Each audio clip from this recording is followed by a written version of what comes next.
each poised for their second consecutive positive year. The U.S. dollar is weaker today amid strength in precious metals. So far this morning, the Dow Jones Industrial Average is down 4 points at 11,565, while the NASDAQ Composite Index is down 10 points at 2,653. The 30-year Treasury is now yielding 4.38%. This is Steve Tolley of Edward Jones, member SIPC, serving individual investors with personalized attention and long-term financial advice in Orem.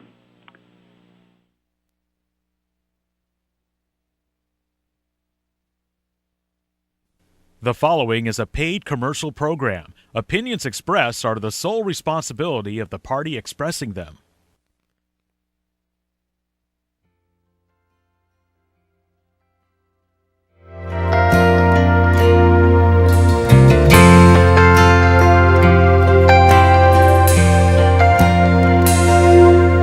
If tomorrow all the things were gone, I'd work for all my life, and I had to start again with just my children and my wife.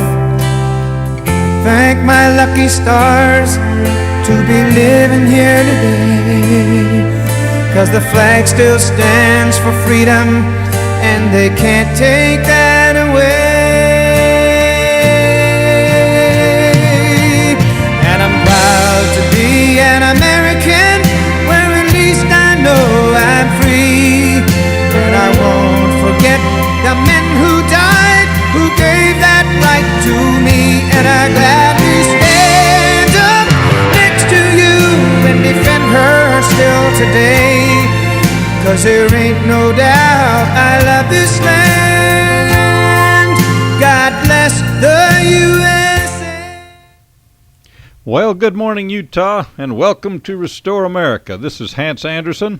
This is a call-in show. I hope you'll feel free to call in and participate. Give us a call here at K-Star at 801-224-1414 and express your opinion. One of the things I always like to do when I start this program is to talk about what makes America great. What do we need to do to stay the greatest nation on earth? To make it the place where everybody wants to be that believes in freedom. And I've quoted several of our founding fathers. I'll go to one of my favorites again, John Adams. Our Constitution was made only for a moral and religious people. It is wholly inadequate to the government of any other. So who is our Constitution made for, according to our founding fathers? A moral and religious people.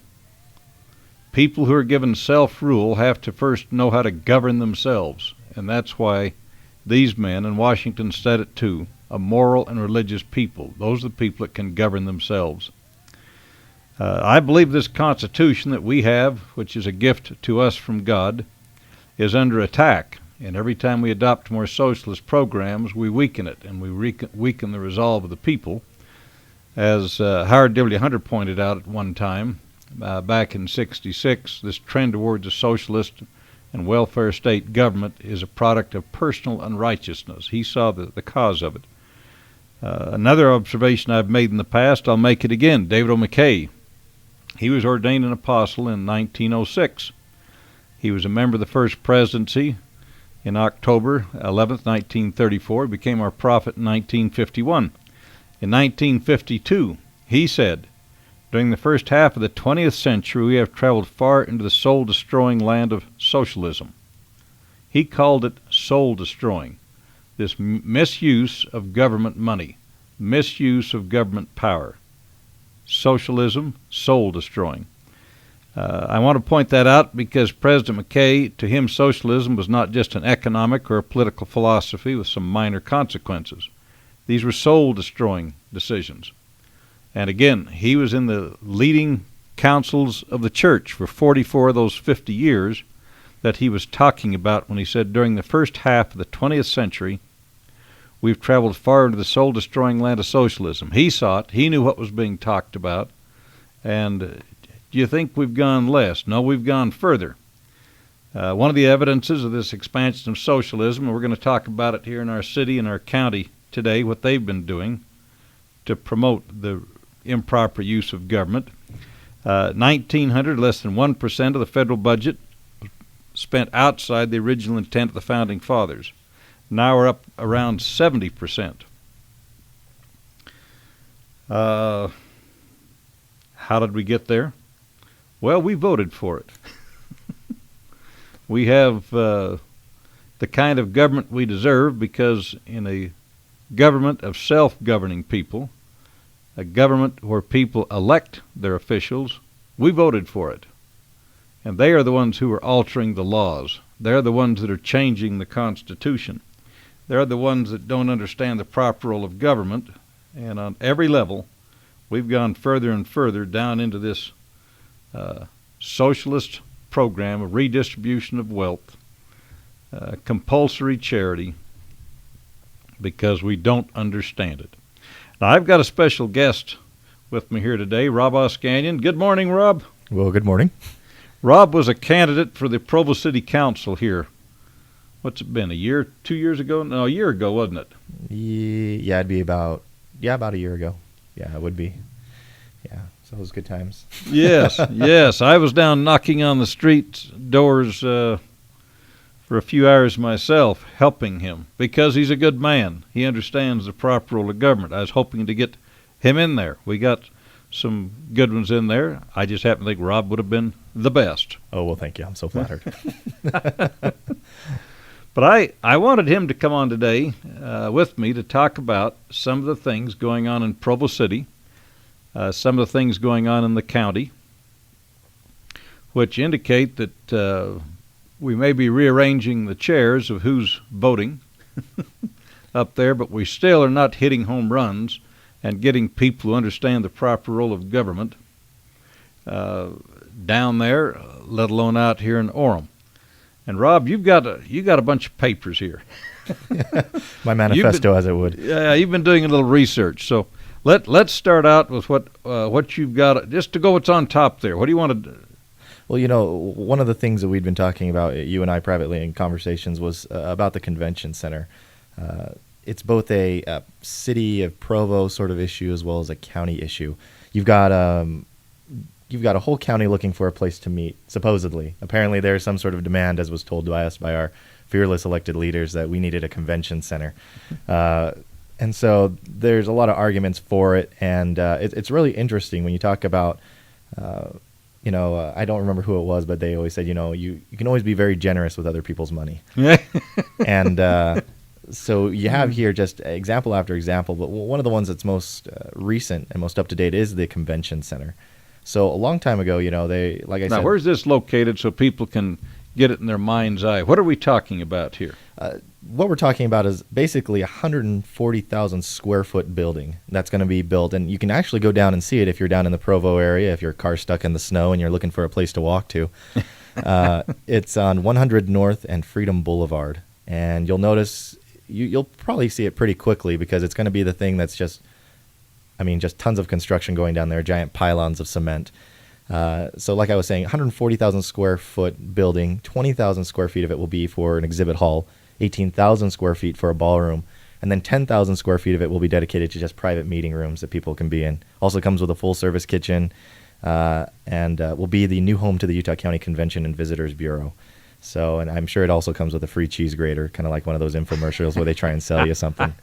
But the problem with it, or some of the reasons that they suggested that we needed a convention center for Provo and now, for Utah. Let me stop for just 1 second here. Yeah. They're going to build a convention center. I was looking at the map this morning. It's about 2/3 to 3/4 of the block they're buying up. Yes, that's correct. And is this private money?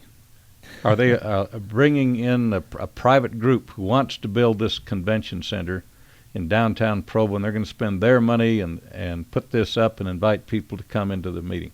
Where's this money coming from? Oh, this is directly coming from the taxpayers. I mean, there's no other way about it. I mean, it's a $45 million bond that Utah County will have to foot the bill. Now, Provo City has put up some cash.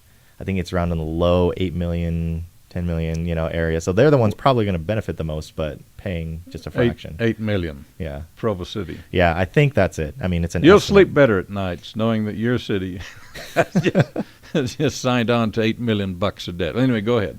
But yeah, I mean, it's some of the reasons that they gave us were, some groups have rejected Utah Valley because there's no facility big enough for them.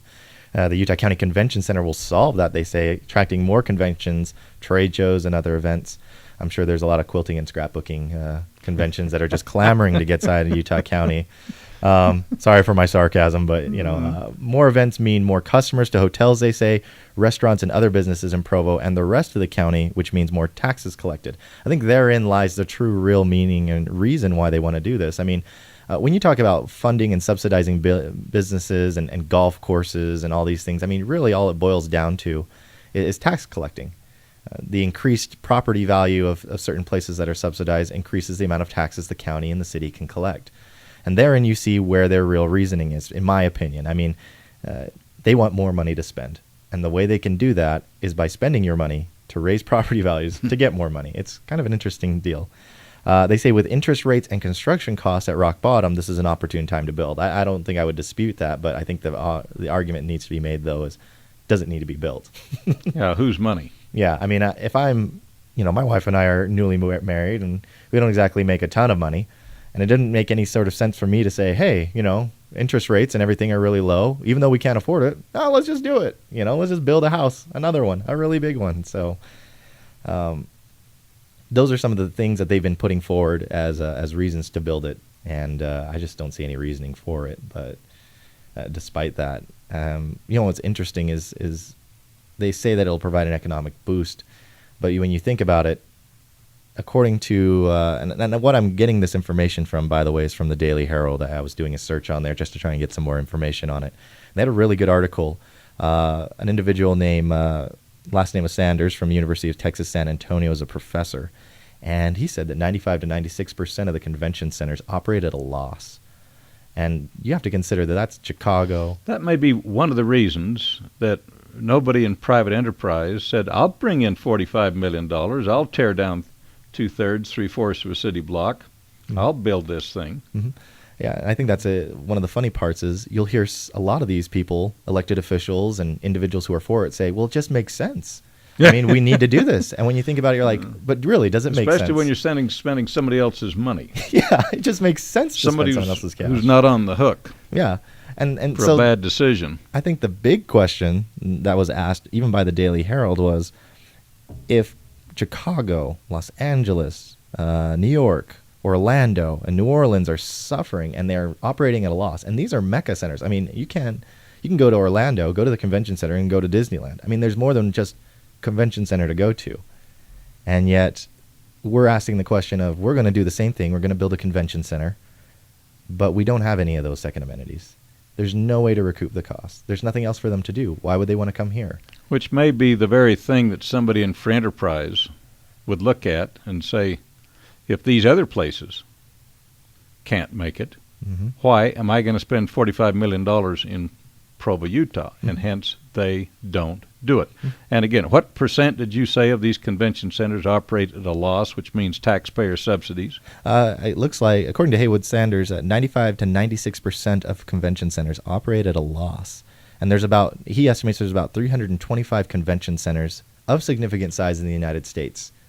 So not only are you dealing with, convention centers operating at a loss, but he says, quote, the business is astonishingly, murderously competitive. And he's referring to the fact that you've got a lot of different people who want to have trade shows and exhibits.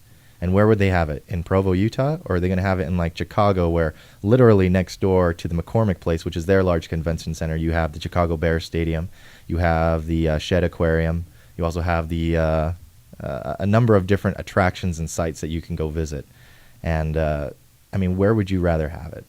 And I think that's what we're just kind of almost setting ourselves up for failure. Yeah, some of the people I talked to about this were excited because they were saying that the old the bar down there that used to be a strip joint was one of the places that was going to be condemned by eminent domain. It was going to be shut down, destroyed. It was going to be gone. And I was reading an article here about they were talking to one of the bartenders there. And he said, no, they're not going to shut us down. The city is helping us move across the street. They're paying. In fact, if you go through and read the statements by the different businesses that are being shut down, every one of them said the city was treating them very well, which means they're paying us very well to move, because people don't like to hear that their neighbor is being shut down and forced out. So even the bar. And something else the bartender said, which I got a kick out of, is he talked about our archaic liquor laws, which Governor Herbert now says he's going to improve. So they're excited. We got the bar that's down there. I can't even say the name. It's the Atchafalaya, I believe. But you're right. They paid him a hefty sum. It was $2.7 million to acquire the land just for the convention center. Yeah. So that's the largest bar in Utah County. Yeah.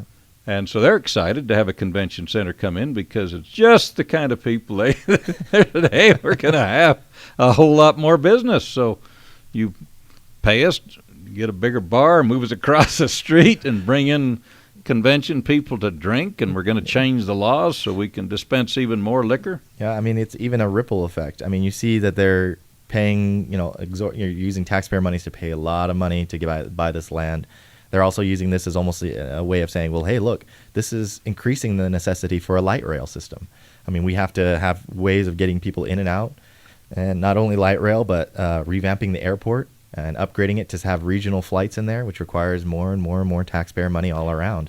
So yeah, who's paying for the light rail? Is that private enterprise saying, hey, we need transportation? Who's paying for that? Well, if you went to the actual voting booth, I can't remember. I think it was back in, I want to say 05, maybe 06, that we actually voted on whether or not we wanted a light rail. So yeah, it's a taxpayer money that's going into that. Free Wi-Fi though, right? I mean, you're paying for free Wi-Fi. That's great. The stuff that's free. Yeah. Well, amazing. Yeah, it's going to be interesting. I mean, with so much evidence against it. And again, one of the funny things is we got this information that this convention center would be so unsuccessful by paying $100,000 plus in taxpayer funds to do a study on it. So, which private enterprise, that's the beautiful thing about private enterprise. If there's a way to make money, people who think and have money will look at it and see a vacuum there. They say, oh, this is in demand. That's how they decide, oh, it's time to build more houses. Oh, it's time to build a new barber shop. Oh, I think we can put up some doctor's offices out here. There'll be enough demand to bring it. Well, people who involved in construction and in building looked at downtown Provo City, and they said, in your dreams. Not my money. Yeah. Not my money. We'll let the city and the county go into something which already has a 95% probability of operating at a loss. Why is it that people think they can outrun and outsmart free enterprise? I don't know. Why do we elect people like that? I don't know. City and county. They're not even too ignorant of the idea. I mean, they have the McKay Event Center that they've already kind of seen was a failure. The Ice Center rink is a failure. And in fact, I think at one point Utah County and Provo sued the management organization who was quote unquote privately managing it because they were late on their rent payments. So they have two examples in Utah County of two giant convention centers, or at least public works areas that were designed for entertainment, cultural value of some sort, that failed, utterly failed. And yet they want to do it again. So it's fascinating. Why can't they be satisfied to just raise the pay of the police officers and give them better cars and better equipment? Why have they got to go out and say, let's spend $45 million of the taxpayers' money that private enterprise wouldn't dream of doing? Maybe we should invest in taxpayer fund. Well, put taxpayer money towards carbon monoxide detectors in the county office buildings. So it sounds like they're coming up with some ideas that make me wonder if maybe they're in danger of some sort of intoxication of some sort. Sounds like the Obama team. We need to borrow a bunch of money. It's just that the humor of it this time is we're not spending the $45 million from China and hoping that when we default on it, they're not going to get mad and say, I'd like to own Niagara Falls and Yellowstone. Exactly. I mean, we're built. Another thing that amazes me is here we've got this place is 80% Mormon, LDS, something like that, saying And we got prophets saying, get out of debt, get out of debt, get out of debt. And here we got the world falling in around us. And this is not Ducky Lucky falling in around us. This is actual lots of people. I mean, I've been a bishop, been a bishopric. I've been, watched things coming up and down, ward councils. I sit there and we discuss, not necessarily the names, but we've got to help people. They can't make their house payment. Mm-hmm. They shouldn't have been in debt, but we've got to help them. That's the situation that they're in. We've got to pay the utility bills, send them down to the bishop's storehouse. Congregations of non-LDS, I'm sure they're having similar discussions of people they're trying to help. I do taxes for some ministers of other churches. I talk with them, see where they're involved in helping people. Debt is what gets people into trouble. And yet these same people don't mind spending money that nobody in their right mind, that is, unless it's somebody else's money they're spending, nobody in their right mind is going to spend their own money down there, especially when there's 95% loss rate already being announced up front. Mm-hmm.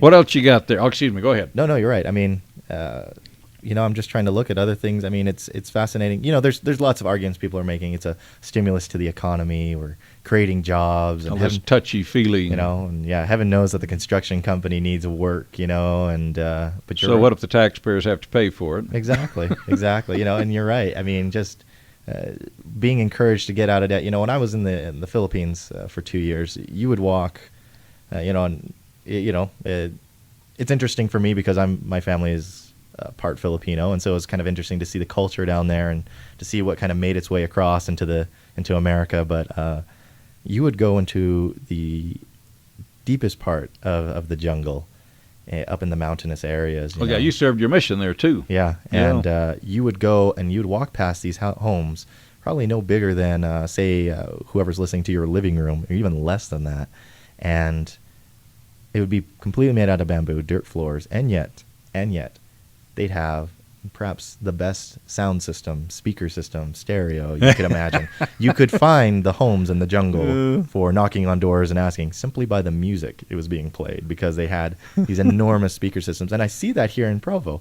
Like you said, what about improving the lots of those individuals around us? Or what about in the sense of, giving them back their taxpayer money so they can use for their own investment? But when we have an opportunity to get out of debt, what do? We buy essentially the Philippine version of a giant stereo system and place it right into Provo. And you do that too with the care tax in Orem. And you do that with the rec center that was recently approved by Provo, which will also cost a hefty sum of money. And really, how many millions is that, or do you got that on the tip of your tongue? I don't remember. I don't recall, actually. But it was in the millions, tens of millions, I think. Lower end, though. But makes you think of Rome.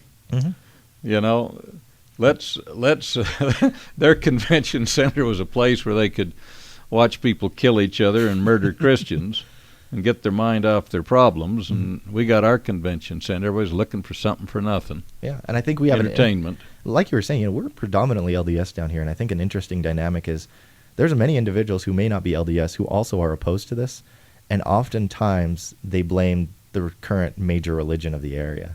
Now, I've heard several times of individuals at our even just local city council meetings absolutely upset with the LDS church, the LDS religion, for some of the stuff that's being done by members of the council who are members of the church, and they're using church reasons or some kind, they think, to justify this. And that's the sad part about socialism and these sorts of things, is when you start varying away from the sound points of your doctrine, like say for the church, agency and the idea of that, you start getting into a murky area where people might reject your religion simply because you're trying to force things upon them. I know that sounded about as clear as mud, but many of these convention centers and things, people who may not be part of a religion of some sort may just hate religion because for some odd reason you're somehow connected to it. But yeah, I don't know. That's what I've seen. It's just fascinating to see what's been going on. Yeah, you were involved in the race trying to stop this stuff that's just going along. Mm-hmm. Something out in Orem that I mentioned last week that is of a similar nature on people wanting to use government funds. I talked about the arts and literature tax, which Orem City voted on back in 2005, where 5,016 people voted for an art and literature tax. That's about 10% of the registered voters. There were a little over 3,800 who voted against it. But you know how many people live in Orem? How many? Just over 96,000. So 5,016 people in 2005 voted to impose a $1.6 million tax to help the arts. Bless their souls. Yeah, isn't that nice? 5,000 people can impose a $1.6 million a year. It's up to about $1.8 million now. Goodness. And I wanted to talk about that again for just a minute because it's entertainment. And last week when I talked about it, I was using, you subsidized me when I went to the Scarlet Pimpernel last month. Well, I thought I'm going to go see how much that $300,000 that was given to the Hale Center Theater, what did it come up to? So I went back and I added up how many seats are in their theater. Oh, wow. 296 seats. It's a nice little theater, and it's kind of like in a bowl. Well, you've been there. Mm-hmm. Yeah. It's a nice theater. It's a small theater, and if I added it up right last year, there were 293 performances. Wow. That's for some of them. They've got previews, which of course can be lower attended, but they'll be like 3:00 in the afternoon. Mm-hmm. So I took the 293 performances. I multiplied that times 296 seats, and if they had 100% sellout of all shows, they would have had 86,728 tickets sold. Wow. Now, there's no such thing as a 100% sellout for 293 performances, but giving them the benefit of the doubt. That's so kind of you. I am. That's my charitable nature. That $300,000 subsidy that went to the Hale Center Theater, and I don't mind talking about them because I like them. Mm-hmm. And I'm not attacking them because it's the bar downtown in Provo, the largest one in the county, that the Provo City just helped move across the street so they could wet the whistles of all these people coming to the new convention center that we need downtown, the drunks, the drinkers. But anyway, that comes out to a subsidy of $3.46 per seat per year. So I want to thank all you people out there who, when I was sitting there enjoying the Scarlet Pimpernel last month, you paid $3.46 minimum. Wasn't the Scarlet to subsidize it? Wasn't the Scarlet Pimpernel also about a tyrannical majority overruling the rule of law to enact their beliefs on a minority? Yeah, we're going to have subsidized, socialized charity here and take from the haves and give to the have-nots. Yeah. In this case, about 5,000 people got together out of 96,000. Oh, good to know. And voted to impose this $1.6 million. Maybe we need to subsidize them to go to the Scarlet Pimpernel and see the errors of their ways. Yeah. But that's not bad, I want to thank you again, everyone out there. I was there in 2005 when this tax was voted on, and one of their employees came out and gave an impassioned plea for people to vote for this subsidy. And I was sitting there thinking, well, I'm going to vote against this. They're not getting a subsidy, and they shouldn't get a subsidy. You know why they built a place that holds 296 seats? Why is that? Because that's what Free Enterprise said they could afford.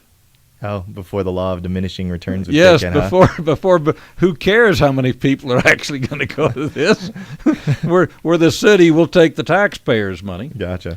Well, I will say this as a side note. I think the most dangerous tool to expansive government, or the most dangerous person to expansive government, is a government-minded accountant. Listening to you rattle off these figures, I'm like, my goodness, they rue the day that a CPA gets a hold of these figures and runs with it. Because holy cow.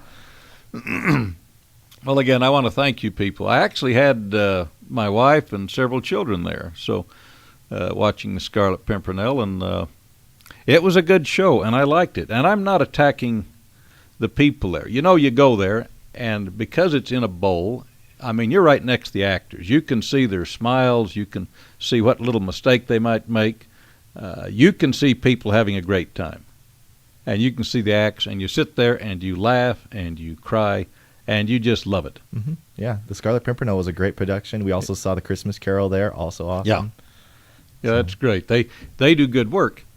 And as messed up as our city is, 5,000 people voted to let the rest of you people out there, I was among the 3,800 who voted no. Oh, good to know. Yeah. But I want to thank you for your $3.46 subsidy of me and my family attending the Scarlet Pimpernel. You gave an awesome example last week, though. I really enjoyed it. Which one? Essentially, you knocking on the door of your neighbor saying, hey, I'm going to go watch this show, but I need you, and now we know, I need you to pay about $3 and something cents per seat. You know, I mean, would I do that? In good conscience, would I do that? Yeah, I mean, I can see their arguments saying, you know, oh, well, we need culture in our city. You know, like you said, I don't want to attack it as well. You know, the actual actors themselves, I'm actually good friends with one of them, and they do good productions, but they cannot, an individual cannot morally say, I can by force get you to pay for my ticket. I mean, it's like your neighbors next door saying, hey, we're going to go catch a movie, but we need you to pay for it. Oh, and by the way, here's my buddy, the government, saying if you don't pay it, they're going to, put liens on your house or take your property. Try to walk out of the store without paying that 1/10 of 1%. Exactly. Sales tax, which, by the way, totals up to last year $1.8 million, which then they take and spend it on the arts. Mm-hmm. Well, I thought that was an interesting thing put together. The Sierra Theater, they got a subsidy of $500,000. Mm-hmm. I was reading about how they decided to participate because they were going to be a part of this compulsory arts tax. Mm-hmm. So they printed up 12,000 flyers and 500 yellow signs. I remember seeing those all over town. Why? Why did the Sierra Theater do this? Because they were going to get $500,000 a year. That's not bad. $500,000, Hale Center Theater, they were out preaching for it. And who doesn't love the arts? Anybody who thinks. I mean, Brigham Young loved the arts. He wanted people to participate in this stuff. Mm-hmm. But I don't remember him saying, let's print up 12,000 flyers and 500 signs and pass a tax. Yeah. Let's get 5,000 out of 96,000 to vote for a tax, which the rest are going to have to pay for. Giving Orem City some more good times here. You and I can see the immoral nature of me taking my gun next door Mm-hmm. and saying, hey, how would you like to pay? I haven't got quite enough money to get all my kids in the Scarlet Pimpernel. I need about another $20. Oh, goodness. Brother, can you spare a dime? And here's my pistol to make sure. I was among the 5,000. In this case, I'll pretend I actually voted for it. You know, and one side note, and I get this a lot. You know, there are so many of these individuals who, while they vote for this art and literature tax, are so passionate about limiting the federal government. You know, yeah. And correct me, you'll have to help me out here. I forgot who it was who wrote it in the Federalist Papers, but he said, you know, the powers of the federal government are enumerated and they have an end, essentially, to paraphrase it. Whereas the states, their powers are innumerable and unlimited, and I think a lot of people misinterpret that to say, well, then anything I do on a local and on a state level is completely okay. I mean, we're all right. I can redistribute wealth here. Yeah. I just won't let the federal government do it if I have my way. You're right. It's immoral for the federal government to do this. But then they suddenly switch gears and they say, well, on a local level, I'm totally justified in doing this. But I think you're right. You cannot justify stealing on any level. I mean, you really can't. Yeah, you could say, well, robbing a bank is worse than stealing a candy bar, but is it? I mean, it's the same immoral act, no matter the size. You go get to live with a thief, whether you can justify stealing the candy bar or the Mm-hmm. pile. Mm-hmm. One of the things I observed when I was getting ready for this program, Orem City, not to be outdone by Provo City. Got to keep up with the Joneses. That's right. We got to keep up with the Joneses. Provo City, they're talking about, I came up with articles for 2008, 9, and 10. Orem City is proposing a $13 million cultural arts center. That's only, less than a third of what Provo City is going to do with their big convention center. But we're going to call it for arts and literature and storytelling. But they want to spend $13 million. And one of the finest and wealthiest ladies in our city has said she'll put up $1 million. That's good, isn't it? That's, Yeah. I mean, I'll live my whole life, and I won't give my favorite charity, my church, Mm-hmm. $1 million. I won't approach that. Mm-hmm. And she's willing to put up $1 million, but she wants the city to come up with the other 12 million. My fellow Oramites, while you and I are off visiting the Scarlet Pimpernel, taking advantage of one subsidy, Mm-hmm. these people are planning a whole bigger one. That was a 1.8 million. Now they're talking about a $13 million art center. It's initially in 2008, it was talked about as a 13 million cultural arts center. Then here last year they said, well, that's going to be hard to sell, so we'll do it in 2 phases. So now they're talking about a 4.7 million, and then a few years later they'll come up with another 6.7, 6.8 million. And this 1.8 million dollars they got last year, they've set aside $300,000 for this future convention center. They've also set aside another $500,000 of this 1.8 million dollar cultural arts tax for the acquisition of land, which as long as but see, they're already doing it. There's $800,000 Wow. taxpayers' money they're setting aside, and where are they headed? Well, they're headed for 12 million. Now, I don't want to cuss a lady for putting up $1 million and saying, and all the rest of you do have to put up is 12 million. Yeah, you wouldn't want to say to the private industry, how dare you actually donate some cash? Yeah. I love charity. I Mhm. love charitable people. I think the little bit I've put out for charity for my church and for people, compared to $1 million, I'm not even a drop in the bucket. Mhm. But one advantage I have is I will not have to walk into the next life and say, I put up $1 million and I got people to vote for 1.6 million to help my art projects. Mm. Or I didn't promote saying to the city of Orem, and all you have to do is get the taxpayers to spend another $12 million.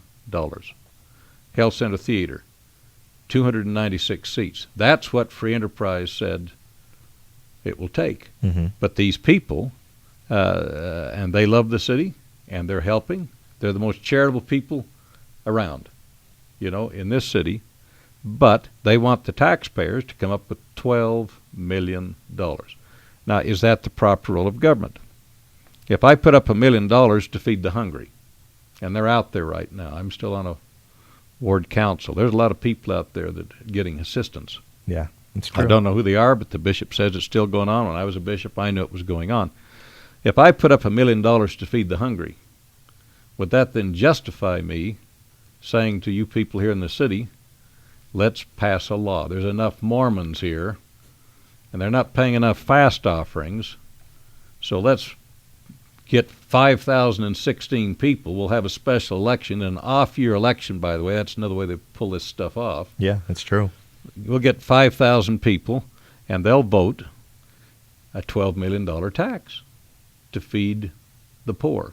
And they're already doing that in some levels. I mean, Oh, yeah, well, the federal government's big time into that. well, even in Utah, I mean, during the summer months, you can get free lunches for children. Oh, that's right. I'd forgotten about And that. KSL did an interesting expose on it, saying that a lot of these individuals are driving up in Cadillacs. They're driving up. They don't need it. Some of them don't need it. And some parents are eating the food alongside the children when it was originally intended for the children. And I remember during my campaign, I was talking to one lady who said, well, no one else is going to do it. When I offered her all these ideas of, having businesses sponsor it or really just becoming active in sponsoring it, she said, oh, well, they won't do it. She just flat out told me they wouldn't do it. And then when I said, well, we have church institutions, like you were suggesting, ward councils and other different denominations have their own, way of doing charity. And I said, do you not have faith, even in your own religion, that this can be done? And to which she gave me a negative answer. It's just sad to see where it's come down to, where people lose faith in their own religion's ability to raise the funds necessary to take care of the poor and the needy. So, Yeah, they don't do it. Entertainment's great. These people, I always get this picture in my mind when I read these things with the Orem City Council, the Utah County Commissioners, the Provo City Council, these people that come up with these grandiose schemes. mm-hmm. I see Nero. They're playing his fiddle while the city burns. They have no concept And again, the Health Center Theater, I love it, but they justify building what they built, 296 seats. Now, Orem City, they're coming up with 1,200 seat convention center, and they're not going to talk about it for a while. I mean, they're busy saying they got to cut the budget, but they set aside $300,000 this last year, set aside another $500,000 out of this arts tax. I haven't gone back to check the prior year's budgets to see if they've been setting aside, $500,000, $800,000 a year for those to build this thing, so they can say we did it again. And they're still choosing to do it despite the fact that there's there's a convention center. The ground has been broken for a Utah County Convention Center that could hold these plays. I mean, they have a ballroom there. They have meeting rooms where storytelling can go on. They're still wanting to put their own cultural arts center there. Yeah. Wow. Smart. It's interesting, too. This 13 million, or 12 million, who knows what it's going to be when they get through. I mean, you saw this convention center down here in Provo. It was go 26. In 2009, it was going to be 32 million. And now that they're building it, it's 45 million. So these our city people, they're as smart as our federal people about what's going on. But anyway, this art tax actually runs out in 2013. It was an 8-year deal. Interesting. And so, but anyway, they're already setting money aside towards this 12 million, and they'll never make it unless they get us to vote again to extend this $1.8 million a year tax to build this new convention. Well, it's not a convention center. Well, it will be convention, type of a thing, but it'll be arts. And anyway, they're setting aside this money, $500,000, $300,000, calling it different things, but it's for the $500,000. They called it. This is out of the Daily Herald, 8/27/2009. City Council voted to set aside $500,000. Well, they didn't call it ill-gotten gains. That's mine. But the quote part is... the ill-gotten gains tax of 2009. Right, vote for it, please. Yeah, the recreational and leisure property acquisition. They don't even know where this property is yet, where they're going to build this new thing. But they set aside $500,000, for the acquisition of this property. And I think that you actually highlighted something that's very important for individuals to realize, which is wording. Individuals will word things just any which way. I mean, look at the People's Republic of China. Really? They use People's Republic of China? And there's the misnamed. Yeah, there's an ambiguation of wording. And so any of these things, county convention, the cultural arts center, whatever taxes they push, always be careful and read the wording of everything that they ask you to pass, because you'll find in there that that's where the real meat is, not in the title itself. They'll try and throw you off. Oh yeah, the care tax. I care about things. I'll vote for it. Yeah, but you got my vote. They care exactly, because politics is so often superficial. So, well, I thought it was interesting going through the report on the meeting. At the same time, they were setting aside all this money. They voted to raise your water rates just 25 cents a month. Wow. Just 25 cents. They voted to raise your sewer rate just 2 cents per 1,000 gallons. They voted to raise your water bill just 1 cent per 1,000 gallons. And if you're one of those people like I am, who actually has a green waste garbage can that I put out, every other week, they only raised that 50 cents a month. And so while I'm off at the theater enjoying the Scarlet Pimpernel or other good shows there, I mean, I've been to several of them. They're good. The city council is off plotting and scheming. Well, that's what I would call it. Yeah, no, you're right. I think that they find ways to sneak it in to make it not hurt so bad. Yeah, here a little and there a little. Yeah. I'd like to be able to say I helped put $1.7 or $1.8 million into the pockets of the citizens of Orem, or 12 or 13 million into this. And I was not one of those who was among the 5,000 who said, I'm going to vote to take 1.7 or 1.8 million a year, or 13 million out of people's pockets. Yeah.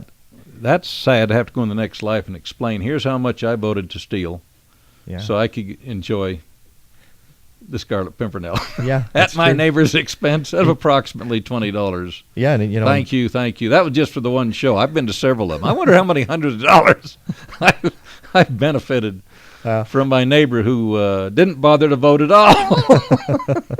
And that's the thing. In full disclosure, I would have, previously, I was of the mentality that this was okay. I think one of the most heated debates and arguments that I've had with my wife back when we were dating was the fact that I wanted an aquarium. I thought that the community would benefit off of it, and I was adamant about the idea that I was So a tax-supported aquarium? Yeah, tax-supported aquarium. And I used to tell Tana, at the top of my voice, hey, I'm okay with taking taxes from people because this is something that we need. I love aquariums. And it's just amazing to me. I would say that I am a little bit more, I should say, a little bit more liberally minded back in the day. Mm-hmm. I really was. And changing my point of view has really helped me. We went to the gun range the other day. It's telling you how changed I have been from the left going to the other, to a more side of freedom. But we were going to the gun range, and I think a good example was, I was firing off this gun that we'd recently purchased, and I was just having a good old time with it. And I kept looking at the bullets and saying, oh, that doesn't cost too much. I can fire that one off. And the gun range, the range master said, hey, can you step aside for a second? We have another couple coming in who's reserved that lane. And as I stepped out and I looked at how many rounds that we had actually gone through, I was like, wow, that's a lot.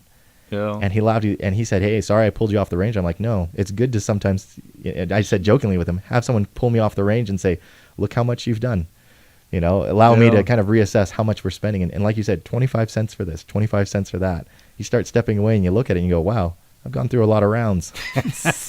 But as long as it's somebody else's money, where Free Enterprise would never I guess that's right. spend that money, who cares? Of course, in this case, it was your money. Yeah. Oh, that's true. I guess that is It a was difference. your money. I was more So, concerned because it was my money that I was spending. There's a price to pay when you're spending your own money. Mm-hmm.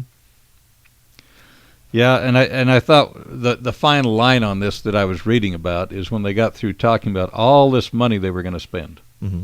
and this rate increase, this fee increase, this thing here. They finished the article by saying, and by the way, they didn't raise taxes. They don't call them taxes anymore. No. They're fees, and so they can keep a straight face. And Yeah, it's true. Yeah, life's a hoot. Hey, I've got a caller on. I'm glad somebody called in. Hey, good morning. Morning. Speak I've been up. listening to your program, and I've always had a question. I thought maybe you could answer it for me. A lot of these things are passed, and we end up with them on our tax bill, but I never see our taxes go down. I'm wondering how that happens, that they say this is going to be a 4-year bond or whatever, and then we pay it off, but then it never goes down again. What happens? Well, am I wrong? Do the taxes No, never you're go down? right. You're right. Remember years ago when they were concerned about flooding, and Governor, I think it was Bangerter, said we'll have this temporary sales tax increase to build the pumps out in the middle of the desert Oh, I don't remember to that. handle flooding. Well, that tax is still there. The pumps haven't run in years. They're not spending any money on them except maybe send somebody out to see if they're still there and make sure that the rust hasn't run away with Right. the And- pumps, but the tax is still there. And it's like this city, the 8-year tax for the arts. These people are already mulling over 2013. We got to get the voters, and again, 5,000 voters out of 96,000 citizens, and they got you. Well, do they ever question that? Because I remember when they came out, they forced us all to put in street lights on our street that shines in our bedroom windows and keeps us up at night. And even though we didn't want it, we have to have that assessment every month on our bill. They said it'll cost this amount of money, but I never see that amount of money getting done. Does anybody ever say, "Hey, are we through with this yet? Our lights are paid for"? I mean, how can they justify just taking the money and saying it will be only this long, and then they never end it? Well, when I ran for office a few times, one of the things I observed is that the newspapers never bring this stuff up. They never bring people to account for their vote, and they don't. And so, like Orem City, they'll use an off-year election to vote increased taxes, or a lot of this stuff, they can just raise fees, find another way to skin the same cat, and still take your money. Yeah. And I would add in there, this is one of the questions that does need to be asked, because I think a lot of us assume that when a bond is finished paid that we won't, our taxes should go down. But take the Provo Rec Center, for instance. so Provo citizens will get an increase in their taxes and their property taxes, and they know that and they recognize that, and apparently the few that went out and voted recognized that, and it was passed. Well, what's interesting is to see that after our library bond has been paid off, all the money that was originally collected to go to the library bond will now be put towards permanently the Provo Rec Center. And we've adjusted our living standard a few $1 million a year, so let's do it again. And I asked that same question of some Provo City Council members, or I should say of one Provo City Council member and some other individuals who are interested. As a side note, the convention center, one of the selling points was that hotels are already going to be clamoring to be building, and they said they had a few people who said they wanted to build. Well, shortly after the convention center was passed, you had a hotel that said, well, we're not going to build unless you subsidize us. So they went ahead and did it. They decided to call the area the Freedom Plaza, funny enough. $45 million stolen money to go into the Freedom Plaza. So they bonded the Provo citizens to it. And then I asked the question, and then my brother-in-law Quincy also asked the question, once this bond is paid, then will we lower the taxes for Provo citizens? Will the money that their argument was because of the increase in property taxes after the property was developed, it would pay itself off. But then I said, well, then will you pay back the taxpayers who had to foot the bill? Will you pay them back? Will you decrease their property taxes? And they gave me a blank stare like a deer in the headlights. Like, whoever thought of that? We're going up. They said, you're crazy. And I think that's one of the main arguments. Is we just have to be more accountable and start finding and asking whether or not our elected officials will, once the bond is passed, will they lower our property taxes? But unfortunately, when one individual gets a little bit of power, they tend to want to keep it. Okay, well, that was my question, because I'd never ever seen the taxes go down again, even after all these little things are paid off. No, they don't. They don't go down, and we've got the same thing coming up with the school district. They just spent $60 million building Orem High School. They tore the old one down, built them a new one, $60 million, just between us girls, and they bonded for a couple of $100 million when they did that. Well, this next year, another low turnout year, they're going to ask for another couple of $100 million to build some more schools. And again, good people. I know a lot of these people that are involved in the school district. Parents, they mean well, but they don't think. To me, there's Nero again, playing his fiddle. I see people struggling, and I say, how do you dare ask people to foot your $200 million new bond, which they're going to ask for again? It's coming, just like now Orem City, they're sneakier. Who knows? I mean, I don't know how much money they've squirreled away over here, since they started. Maybe they've got a few million of this stolen money already sacked away, for this $13 million center that they're going to do downtown. And again, Hale Center Theater, what would supply and demand say? 296 seats. That'll carry itself. Provo Orem City, they're not satisfied with that. They're going to build a $13 million one. First time, going to be a center that holds 500 or 600 people. The second one will be 600-700 people. But since taxpayer money and not what will supply and demand produce, but they're going to have places. I thought it was interesting reading the sales pitch. They're going to have rooms where you can go in and record your personal history. Record your personal history. Thank goodness, because my wife's been getting on me to write in my journal. If I can just go to Orem and take care of that. Yeah, man. you just wait just a few more years in Orem City. Isn't that nice to appeal? Don't you all love genealogy, your personal history? So Orem City, they're going to have a room for you to go record your personal history. You better vote for that $13 million to get your private recording room so you can do your genealogy at the Orem City Arts and Literature Center. Holy cow. I think, though, that you highlighted one thing, though, which is you notice that your property taxes never went down, is because of that whole foot in the door phenomenon. They can sell you on another public works program or some other event thing saying, well, you're already paying this much. It would only be an increase of this much. And I love that 1/10 of 1% sales tax. Yeah. Who's there saying that's going to cost Orem City residents $1.6 million? 1.7 last year's $1.8 million. That is a lot of money. Mm-hmm. And the problem you're going to have to do, or the thing that you're going to have to do, is just hold them accountable and simply and simply take the time to try and work it out, because they're going to give you some sort of, well, it's only 25 cents, and everyone's going to go, ah. But the argument, and I think, some old philosophers have said it, Frederick Bastiat used to say it too, that the problem with freedom sometimes is that it takes a while for people to recognize the reason behind some of the most truest principles there. And so while they can just say, well, it's 25 cents, you're going to have to say, but then on top of this and on top of that, and you're not going to do it here, and you're going to keep our property taxes at this point. It's just holding them accountable to saying, when will it end? When will it end? Yeah. Okay. Well, I appreciate that, because now I can know for sure, because I thought, well, maybe I've just missed it somewhere. But No, they just rearrange where they're going to spend the next project. Yep. Okay. All right. Well, the thank benevolent you so much. dictatorship that we elected. That's right. Well, I'll get off and let somebody else call. Thank you so much for your show. Happy New Year's. Appreciate you calling. Thanks. Bye-bye. Yeah, it's interesting. We just need to wake up more people. And I've talked about this in past shows. How many people care? If you don't care, you're going to get this kind of government. We were 48th in voting in the nation this last general election. Mm-hmm. An on-year vote. 48th in the nation. Had 34% show up and vote. Just a hair over a third that even cared to vote in a national election. So a small organized group which wants to spend $12 million of taxpayers' money, like I said, the $1.6 million a year, that was passed with 5,016 votes in a city of 96,000 people. Mm-hmm.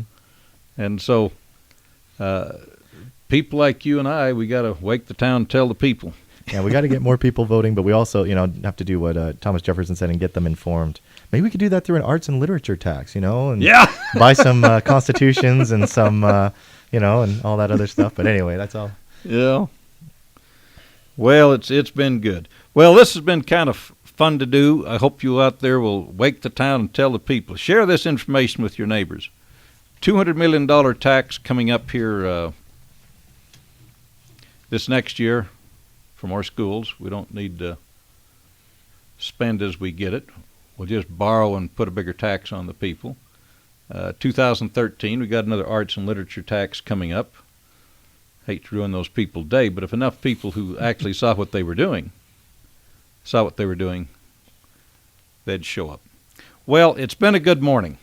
Rob, I want to thank you for coming on. You've got some good information there, some good knowledge. Well, thanks for having me. I wish you'd been elected.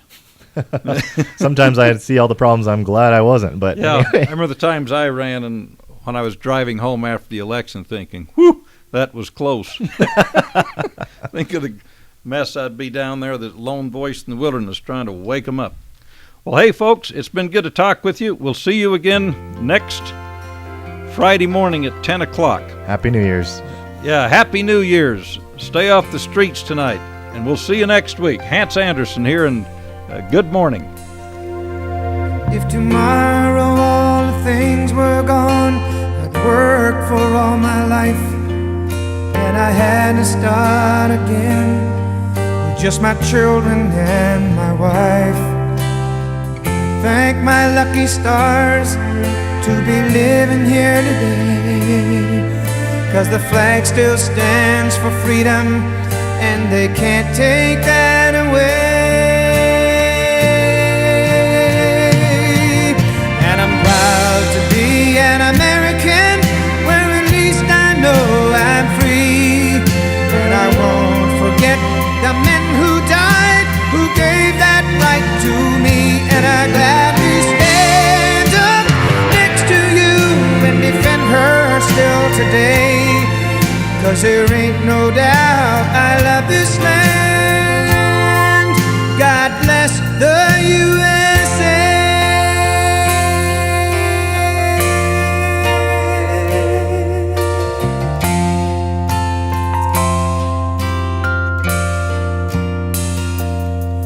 From the lakes of Minnesota to the hills of Tennessee, across the plains of Texas, from sea to shining sea, from Detroit down to Houston and New York to LA. There's pride in every American heart, and it's time we stand and say